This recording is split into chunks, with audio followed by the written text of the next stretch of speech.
गुलाबी साड़ी। बहुत समय पहले की बात है। एक छोटे से गांव में राधा नाम की एक लड़की रहती थी। राधा की सादगी और खूबसूरती पूरे गांव में प्रसिद्ध थी।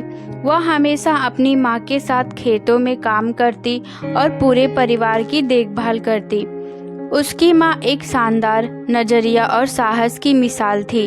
एक दिन उसकी माँ ने उसे अपनी पुरानी गुलाबी साड़ी दी और कहा, यह साड़ी हमारे परिवार की धरोहर है, इसे अच्छे से रखना। राधा ने साड़ी को बहुत ही स्नेह से संभाल कर रखा। वही साड़ी उसकी माँ की थी और उससे भी पहले दादी की थी।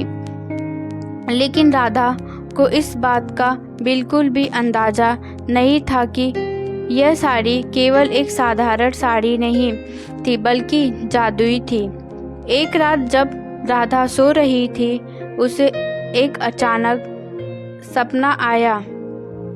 उसने देखा कि उसकी साड़ी के चारों ओर हल्की रोशनी फैली हुई थी और साड़ी से सुनहरी चमक आ रही थी।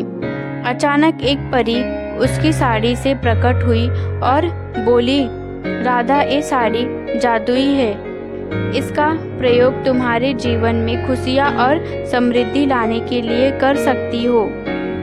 राधा ने अपनी माँ से इस सपने के बारे में बताया, लेकिन उसकी माँ ने इसे सिर्फ एक सपना मानते हुए कहा, राधा, यह सिर्फ तुम्हारी कल्पना हो सकती है, परंतु अगर तुम्हें विश्वास है तो इस साड़ी को पहनने में कोई हर्ज नहीं है। राधा ने उसे साड़ी की पहन ली और उसके बाद जो हुआ यह वाकई में आश्चर्यचकित करने वाला था। जब वह खेत में काम करने गई तो वह हर पौधे को छूने से तुरंत फल और फूल से भर गया। उसका पूरा खेत हरा भरा और सुंदर हो गया। गांव के लोग ये चमत्कार देखकर अचंभित हो गए और राधा की खूब तारीफ करने लगे। कुछ समय बाद गांव में सूखा पड़ा, सारी फसलें बर्बाद हो गई और लोग बहुत परेशान हो गए। गांव के बुजुर्ग राधा के पास आए और उससे कहा, राधा, तुम्हारी साड़ी में जादुई ताकत है, क्या तुम हमें बचा सकोगी? राधा ने सोचा और कहा, मैं कोशिश जरूर करूंगी। राधा ने अपनी साड़ी पहनकर खेतों में जाए, साड़ी जमीन पर हाथ फेरे। अचानक आकाश में बादल छा गए और बारिश शुरू हो गई। पूरे गांव में खुशी की लहर दौड़ गई। सभी ने राधा को धन्यवाद दिया और उसकी साड़ी की खूब तारीफ की। गांव के राजा को भी इस चमत्कार के बारे में पता चला। राजा ने राधा को अपने दरबार में बुलाया और सम्मानित किया। राजा ने राधा से कहा, तुम्हारी इस साड़ी ने हमारी प्रजा के जीवन को खुशहाल बना दिया है। तुम सच में एक महान आत्मा हो। राधा ने उस साड़ी को केवल लोगों की भलाई के लिए इस्तेमाल किया।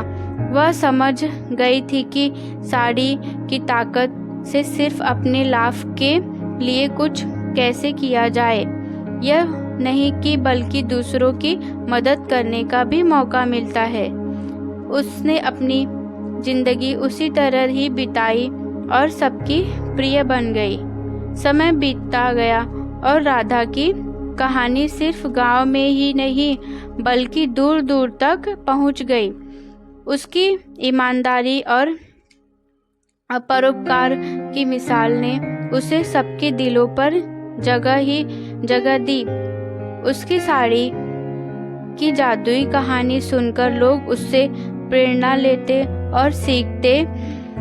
राधा ने अपनी साड़ी को अपने अगली पीढ़ी को सौंप दिया। उसने अपने बच्चों और उनके बच्चों को समझाया कि इस साड़ी का हमेशा अच्छे कामों में ही इस्तेमाल किया जाए। इस तरह उस जादुई गुलाबी साड़ी का पहलू आगे बढ़ता रहा और लोगों के जीवन को बदलता रहा।